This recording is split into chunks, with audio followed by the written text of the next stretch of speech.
आज की समरी के बारे में बताने से पहले मुझे वो एक सॉन्ग याद आ रहा है कि ये हो मुसीबत ना हो मुसीबत 7 8 9 10 पैसा, ये पैसा पैसा है कैसा।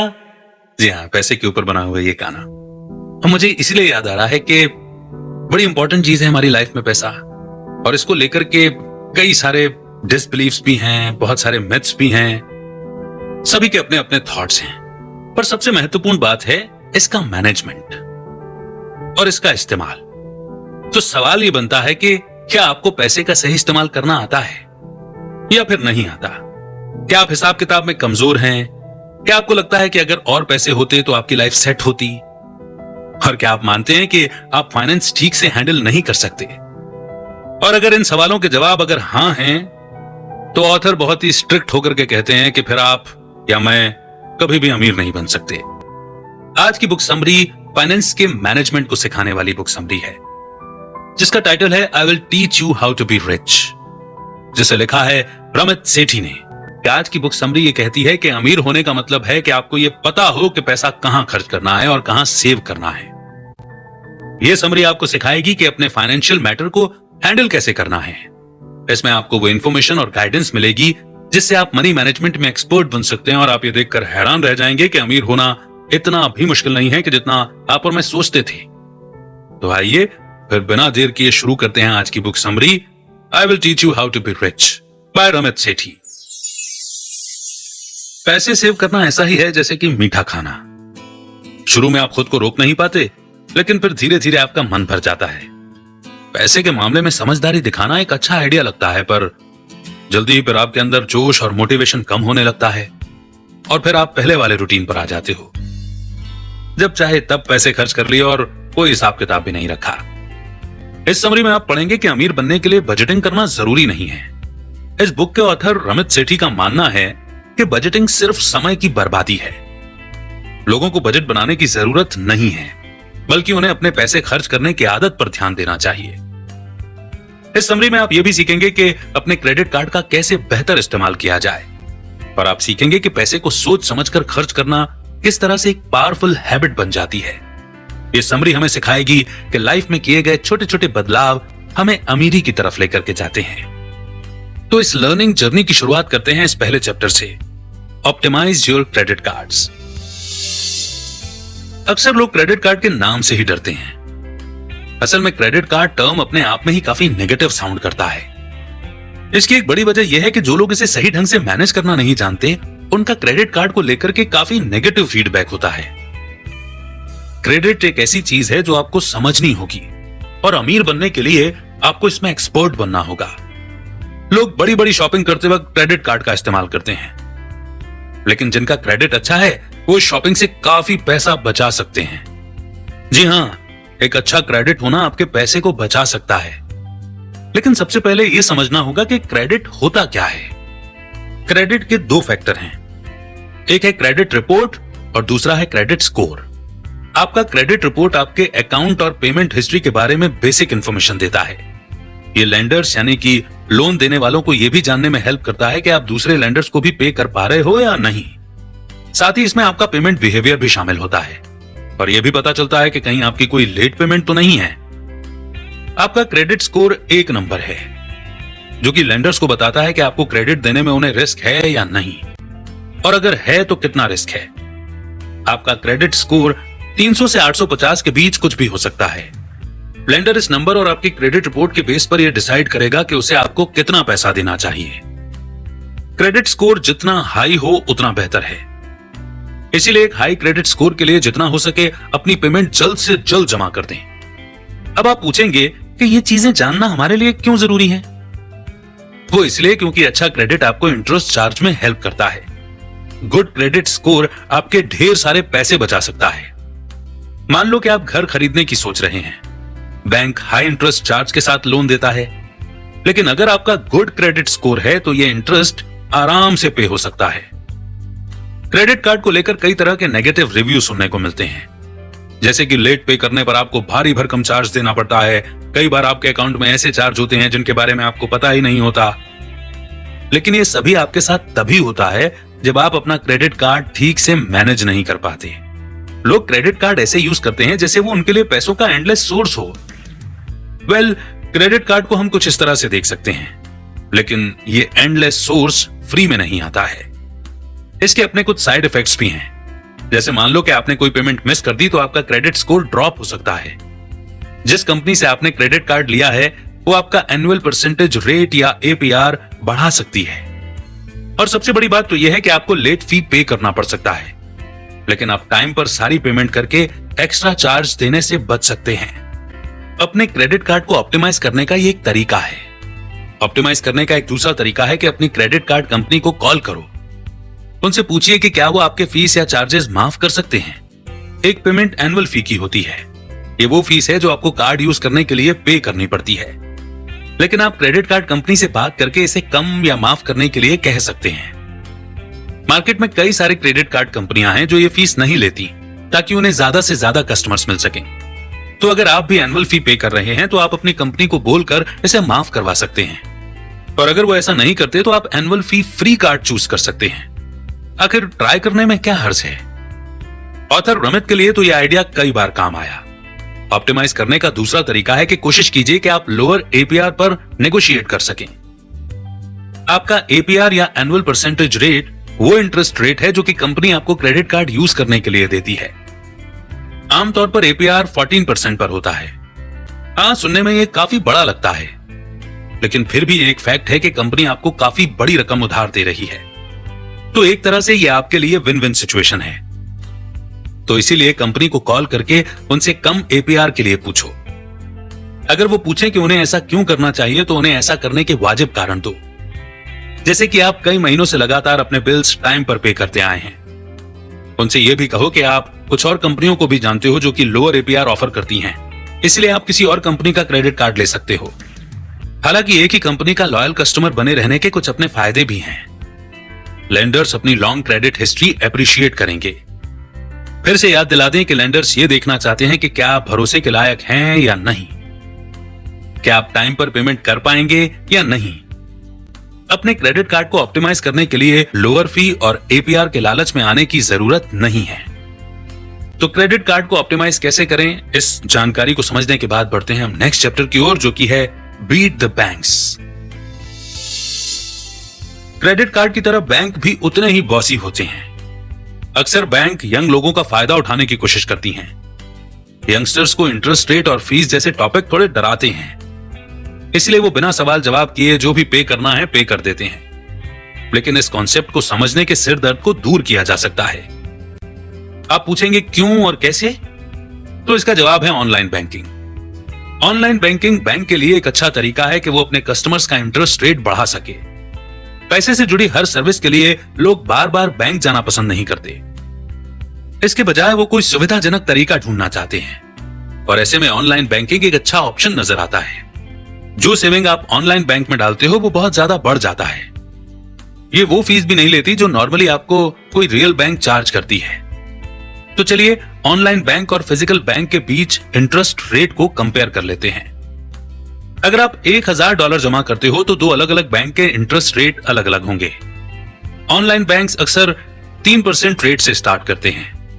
एक साल में आप उस इंटरेस्ट रेट से $30 कमा सकते हो। अब फिजिकल बैंक्स की बात करते हैं। ये बैंक्स आमतौर पर सिर्फ 0.5% इंटरेस्ट रेट देते हैं, यानी कि आपको $1000 पर हर साल केवल $5 मिलेगा। तो समझा आपने कि कितना फर्क है दोनों में। रमित ने अपना ऑनलाइन बैंक अकाउंट कैसे सेटअप किया? उन्होंने चेकिंग और सेविंग दोनों ऑनलाइन बैंक अकाउंट खोले थे। चेकिंग अकाउंट वो होता है जहां आप पैसे जमा कर सकते हो और निकाल सकते हो। इसके लिए आप एक डेबिट कार्ड या चेक का यूज कर सकते हैं। रमित की इनकम इसी चेकिंग अकाउंट में जाती है और फिर वो अपने पैसे बाकी के अकाउंट में ऑनलाइन ट्रांसफर कर देते हैं। बैंक हमें इंटरेस्ट रेट भी ऑफर करते हैं। जब आप अपने चेकिंग अकाउंट में पैसे जमा करते हो, सेविंग अकाउंट जैसा कि नाम से ही पता चलता है वो अकाउंट है जिसमें आप स्पेशल मौकों जैसे हॉलिडे और फेस्टिवल के लिए पैसे सेव करते हैं। पहले चेकिंग और सेविंग अकाउंट के बीच सिर्फ इंटरेस्ट का फर्क होता था। पहले सिर्फ सेविंग अकाउंट में इंटरेस्ट रेट होता था, चेकिंग अकाउंट में कुछ भी नहीं। लेकिन जैसा कि हमने बताया है कि अब कई बैंक दोनों अकाउंट पर इंटरेस्ट रेट ऑफर करते हैं, तो इन दोनों अकाउंट के बीच क्या वाकई में फर्क है? फर्क यह है कि आपको अपने चेकिंग अकाउंट से ही पैसे विथड्रॉ करने चाहिए। सेविंग अकाउंट को टच भी मत कीजिए, क्योंकि इसमें आपके पैसे सेव होते हैं। और आपको अपने अकाउंट कैसे सेट करने चाहिए, तो रमित हमें कुछ ऑप्शंस देते हैं। पहला वाला बेसिक ऑप्शन है, अपने लोकल बैंक में चेकिंग अकाउंट के साथ एक सेविंग अकाउंट भी खोल लो। बैंक से फीस के बारे में पूछो। अगर उस बैंक में एनुअल चार्ज वगैरह है तो किसी और बैंक में पता करो जहां ये सब चार्जेस ना हो। सेकंड ऑप्शन बेसिक ऑप्शन और स्मॉल ऑप्टिमाइजेशन का कॉम्बिनेशन है। किसी लोकल बैंक में एक नो फी चेकिंग अकाउंट खोल लो। उसके बाद कोई ऑनलाइन बैंक ढूंढो जो सेविंग अकाउंट पर हाई इंटरेस्ट रेट देता हो। इस तरह से आप जब चाहें तब इजीली अपने चेकिंग अकाउंट से पैसा निकाल पाएंगे और आपका पैसा इजीली ग्रो होता रहेगा। कैसे? सिंपल है, इसे अपने सेविंग अकाउंट में डालकर। थर्ड ऑप्शन है एडवांस्ड और फुल ऑप्टिमाइजेशन का कॉम्बिनेशन। इसके लिए अलग अलग बैंक में कई सारे चेकिंग अकाउंट खोल लो। यह इसलिए है ताकि डिसाइड किया जा सके कि कौन सा बैंक बेस्ट इंटरेस्ट और सर्विस प्रोवाइड करता है। रमित ने भी थर्ड ऑप्शन चूज किया था। उनका एक चेकिंग अकाउंट लोकल बैंक में है और दूसरा अकाउंट ऑनलाइन बैंक में। आप सेम यही चीज सेविंग अकाउंट के साथ भी कर सकते हैं। ऑप्शन आपको खुद चूज करने होंगे, जो आप अपनी फाइनेंशियल पोजीशन के हिसाब से डिसाइड कर सकते हैं। क्या आप एक बिना झंझट का अकाउंट चाहते हैं? तो फिर आपको फर्स्ट ऑप्शन चूज करना चाहिए। पर रमित कहते हैं कि अपने सामने लिमिटेड ऑप्शन मत रखो। क्यों ना सेकंड या थर्ड ऑप्शन ट्राई किया जाए। ये दोनों ऑप्शन गारंटी के साथ आपके पैसे ग्रो करने में हेल्प करेंगे।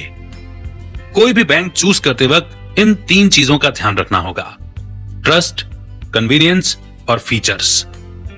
ट्रस्ट तब होता है जब बैंक आपसे कोई हिडन या छुपे हुए चार्जेस या फीस नहीं लेता। बड़े बैंक हमेशा अनलिमिटेड कस्टमर्स बनाने पर जोर देते हैं, इसलिए वो चुपके से आपके अकाउंट में से अपनी फीस काट लेते हैं। आप चाहें तो अपने दोस्तों से पता कर सकते हैं कि कौन सा बैंक भरोसे लायक है। एक और तरीका है कि बैंक की वेबसाइट पर जाकर देखें। अगर वो अपनी फीस को लेकर ट्रांसपेरेंट है तो समझ लीजिए कि उस पर ट्रस्ट किया जा सकता है। कन्वीनियंस यानी कि इजी एक्सेस। आपके लिए पैसा मैनेज करना इजी होना चाहिए और बैंक को भी बढ़िया कस्टमर सर्विस प्रोवाइड कराने पर फोकस करना चाहिए। अगर आपको कोई प्रॉब्लम है तो उन्हें तुरंत आपकी मदद करनी चाहिए। फीचर्स को हम वैल्यू एडेड सर्विसेज के तौर पर देख सकते हैं, जैसे कि मान लो कि bank high interest rate offer करता है और साथ ही पैसे को ट्रांसफर करने की सुविधा फ्री में देता है। तो बैंक अकाउंट और इसके मैनेजमेंट को समझने के बाद बढ़ते हैं हम नेक्स्ट चैप्टर की ओर, जो कि है कॉन्शियस स्पेंडिंग। जब आप सोच समझकर खर्च करते हो तो इसका मतलब आप अपने पैसे की वर्थ को समझते हो। कितनी बार आपके साथ ऐसा हुआ कि ज्यादा खर्च करने के चक्कर में आपका बजट गड़बड़ा गया? रमित भी कई बार ऐसी सिचुएशन से गुजर चुके हैं। अपनी हर खरीदारी का एक ट्रैक रिकॉर्ड रखना कोई सॉल्यूशन नहीं है, बल्कि असल में यह तरीका जरा भी इफेक्टिव नहीं है। बात बजट की करें तो बजटिंग सिर्फ थ्योरी में अच्छी लगती है। प्रैक्टिकली अगर देखा जाए तो कोई भी एक एक पैसे के खर्चे का हिसाब नहीं रख सकता, क्योंकि ये बोरिंग भी है और थकाने वाला काम भी है। लेकिन रमित के पास इसका एक सॉल्यूशन है। आप एक कॉन्शियस स्पेंडिंग प्लान क्रिएट कर सकते हैं। यह प्लान एक ऐसा तरीका है जिससे आप हर महीने पैसा भी खर्च कर पाएंगे और इन्वेस्टमेंट भी, और आपकी सेविंग भी होती रहेगी। आपकी लाइफ से अब वो टाइम जाने वाला है जब आप सोच सोच कर परेशान होते थे कि आखिर आपका पैसा गया तो गया कहां। कॉन्शियस स्पेंडिंग प्लान थ्रिफ्ट यानी कि कंजूस बनने पर फोकस करता है। आप शायद इस वर्ड को सुनकर के नाक भौं सिकोड़ लें। तो क्या आपको सस्ते में काम चलाना पड़ेगा? जी नहीं। थ्रिफ्ट यानी कि कंजूस होने और चीप होने में जमीन आसमान का फर्क है। थ्रिफ्ट होने का मतलब है सिर्फ उन्हीं चीजों पर खर्च करना जो कि आपको चाहिए। थ्रिफ्ट होने का मतलब यह नहीं है कि आप अपने खर्चों में कटौती कर लें, बल्कि यह हमें डिसाइड करने में हेल्प करता है कि हम केवल उन्हीं चीजों पर खर्च करें जो वाकई में हमारे लिए इंपॉर्टेंट हैं। लोग अक्सर थ्रिफ्टिंग को मुश्किल इसलिए समझते हैं क्योंकि वो डिसाइड नहीं कर पाते कि उनके लिए क्या इंपॉर्टेंट है और क्या नहीं। अब जैसे लीजा को ही ले लो। वो साल के करीब $5000 तो जूतों पर खर्च करती है। यानी अगर मान के चलें कि एक जोड़ी जूते की कॉस्ट $300 है तो उसके पास 15 जोड़ी जूते हैं। आप शायद सोच रहे होंगे कि ये तो कोई कंजूसी नहीं है, लेकिन हम कहते हैं कि बिल्कुल है। लीजा को अच्छी खासी सैलरी मिलती है। वो अपनी एक रूममेट के साथ एक छोटा सा फ्लैट शेयर करती हैं। उसके पास कोई होम में इस्तेमाल होने वाली मशीन या गैजेट भी नहीं है। और सबसे बड़ी बात तो यह है कि लीजा ने कई इन्वेस्टमेंट भी कर रखी हैं। हर महीने की शुरुआत में वो कुछ पैसे अलग से अपनी सेविंग और इन्वेस्टमेंट के लिए रख देती है। पर लीजा को जूतों का बड़ा शौक है। ये उसके लिए इंपॉर्टेंट शॉपिंग है। यही वजह है कि उसका खर्चा सिर्फ जूतों पर होता है। इसलिए वो बाकी चीजों पर कॉम्प्रोमाइज करती है ताकि वो मनपसंद जूते ले सके। कॉन्शियस स्पेंडिंग प्लान के 4 फैक्टर होते हैं: फिक्स्ड कॉस्ट, इन्वेस्टमेंट, सेविंग्स और guilt free spending money. Monthly fixed cost, ये वो चीजें हैं जिनके लिए आपको पे करना पड़ता है, जैसे एग्जाम्पल के लिए रेंट, रोजमर्रा की जरूरत का सामान और स्टूडेंट लोन। आपको अपनी इनकम से 50 से 60% इस फैक्टर में देना होगा। लेकिन आप ये फिगर आउट कैसे करेंगे? सबसे पहले तो आप अपने फिक्स कॉस्ट की लिस्ट बना लो। ये उनमें से कुछ भी हो सकते हैं, जैसा कि हमने ऊपर बताए हैं। आप पब्लिक ट्रांसपोर्ट, ग्रोसरी और कपड़े वगैरह भी ऐड कर सकते हैं। अगर आप नहीं जानते कि किस चीज पर आप कितना खर्च करते हैं तो थोड़ा पता लगाइए। पिछले 3 महीने के अपने क्रेडिट कार्ड स्टेटमेंट या शॉपिंग रिसिप्ट पर एक नजर डालिए, फिर सबको ऐड करके लिखिए। एक बार आपने ये कर लिया तो उसमें 15% just in case category add कर दो। इनमें आपके हर महीने के खर्चे शामिल नहीं हैं, बल्कि वो खर्चे हैं जो अचानक से कभी कभार हमें करने पड़ते हैं, जैसे कि कार की रिपेयरिंग करवाना या फिर किसी खास मौके के लिए कपड़े खरीदना या ड्राई क्लीनिंग। रमित ऐसे अनएक्सपेक्टेड खर्चों के लिए हर महीने $150 अलग से रख लेते थे। नेक्स्ट है लॉन्ग टर्म इन्वेस्टमेंट। इस फैक्टर के लिए आप अपने 401k या फिर इंडिविजुअल रिटायरमेंट अकाउंट के लिए अलग से पैसे रखते हैं। ये वो अकाउंट है जो आपका रिटायरमेंट या पेंशन फंड होल्ड करते हैं। जो अमाउंट आप इसमें डालेंगे आपकी सैलरी का 10% होना चाहिए। क्या आप अपनी सैलरी के 10% के हिस्से को लेकर श्योर नहीं हैं कि उसका क्या करना चाहिए? तो हम बताते हैं।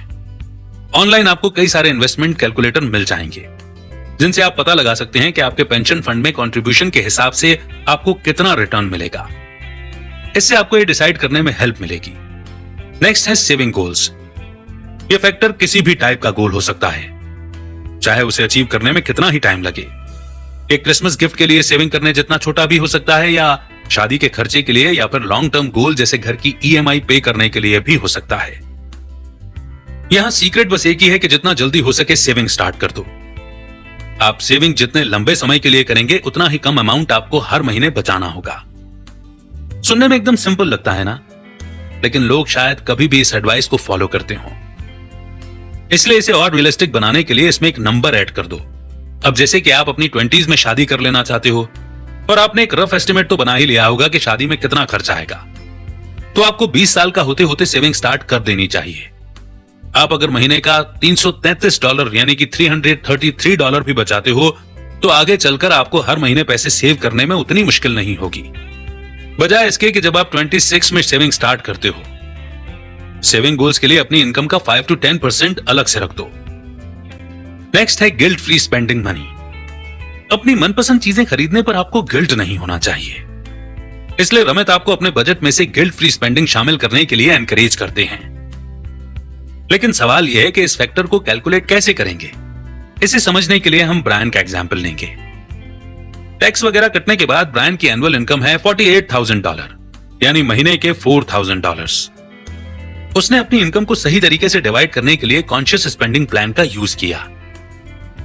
मंथली फिक्स्ड कॉस्ट पर ब्रायन अपनी सैलरी का 60% एलोकेट करता है और यह अमाउंट पर मंथ $2,400 होता है।